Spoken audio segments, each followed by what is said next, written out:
آج کل ایک بہت بڑی خرابی ہمارے معاشرے میں، طلاقیں دینے کے بعد عورت کو رکھا جاتا ہے اور سارے معاشرہ گھنا بن کے بیٹھ جاتا ہے.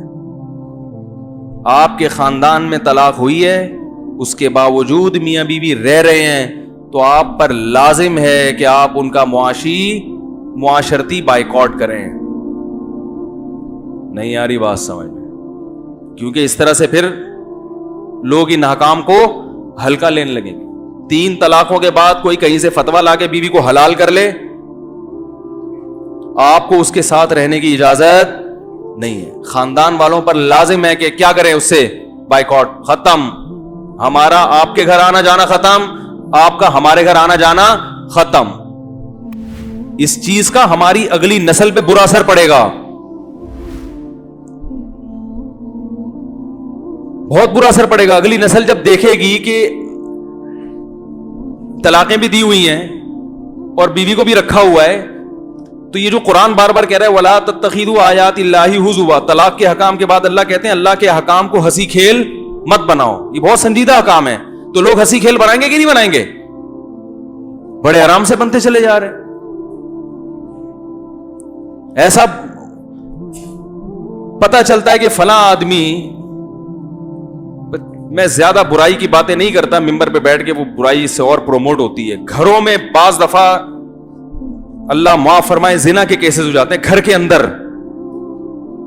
سب ٹھنڈے پیٹوں پی جاتے ہیں، اس کو کان سے پکڑ کے باہر نکالو، بولے اس گھر میں رہنے کی آپ کو اجازت؟ بولو نا بھائی نہیں ہے.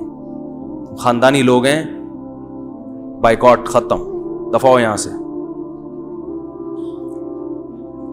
اجازت نہیں ہے. تو اتنا زیادہ میٹھا پن کہ بڑی بڑی برائیاں معاشرہ اس کو ہضم کرنا شروع کر دے، یہ شریعت کی تعلیمات بولو نا نہیں ہے، اجازت نہیں ہے اس کی. نوجوانوں میں ایسا ہوتا ہے ایک بندہ قتل، لڑکوں کو پتا ہوتا ہے ڈاکو ہے، قاتل ہے، پھر بھی اس سے دوستی ہے. قتل کوئی ہلکا جرم ہے؟ بولو بھائی ڈکیتی کوئی ہلکا جرم ہے؟ میں نے دیکھا ہے، وہ بتا رہے ہوتے ہیں وہ قاتل ہے، وہ ڈکیت ہے، وہ فلانا ہے، وہ ڈمکانا ہے. ہمارا تو اسے پان گٹکے کا تعلق ہے. کیوں ہے بھائی؟ صرف اس سے تبلیغ والے تعلق قائم کر سکتے ہیں دین پہ لانے، کیونکہ ان کی نیت یہ ہوتی ہے، اور وہ پھر غیر ضروری باتیں بھی نہیں کرتے. وہ صرف اسی، آپ کیوں دوستی لگا رہے ہو اس سے؟ گھر میں بھی نہ گھسنے دو. یہی قتل اللہ نہ کرے آپ کے گھر میں ہو جائے تو پھر قاتل کے خلاف کیسی نفرت پیدا ہوتی ہے. کتنے گھروں کو انہوں نے اجاڑا ہوتا ہے، کتنے گھروں کو خراب کیا ہوتا ہے. بعض لوگ غیرت لیس ہو جاتے ہیں. غیرت لیس تو سمجھتے ہیں نا،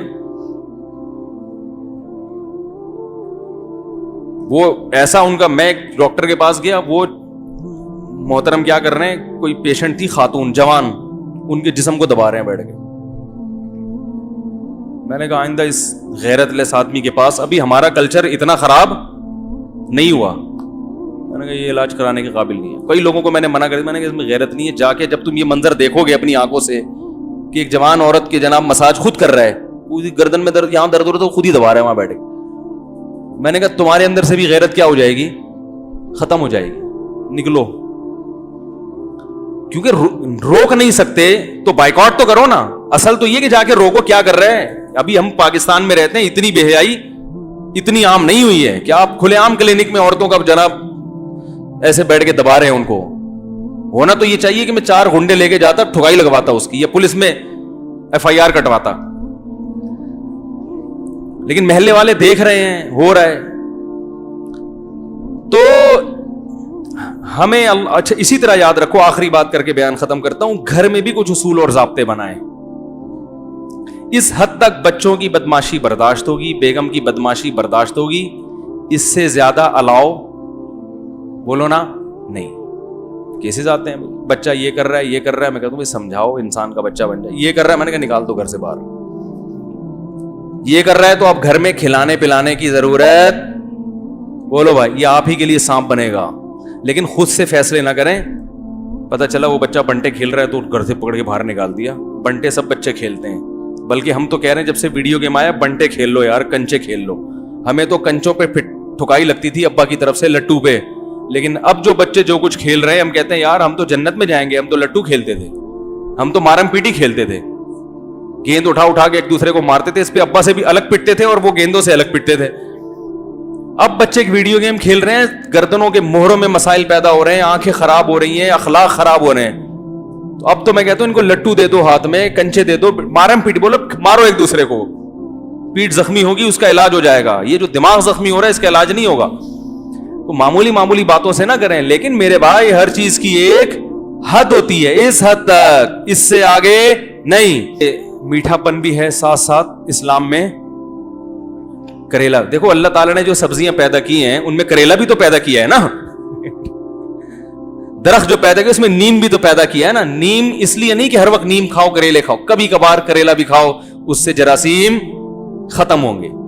کریلے کھایا کریں, خون صاف ہوتا ہے, لیکن روزانہ کھائیں گے تو پھر موشن لگ جائیں گے, تو سب کچھ آنتیں صاف ہو جائیں. تو نیم کا پانی بھی ہفتے میں ایک دفعہ نا نچوڑ کے پی لیا کریں, جراثیم ختم ہو جاتے ہیں. زیادہ نہیں پیئیں ورنہ سب کچھ کڑوا ہو جائے گا پھر. تو اسی طرح اللہ تعالیٰ نے میرے بھائی محبت بھی رکھی ہے, اور ساتھ ساتھ تھوڑا سا مسلمان کا یہ والا پہلو بھی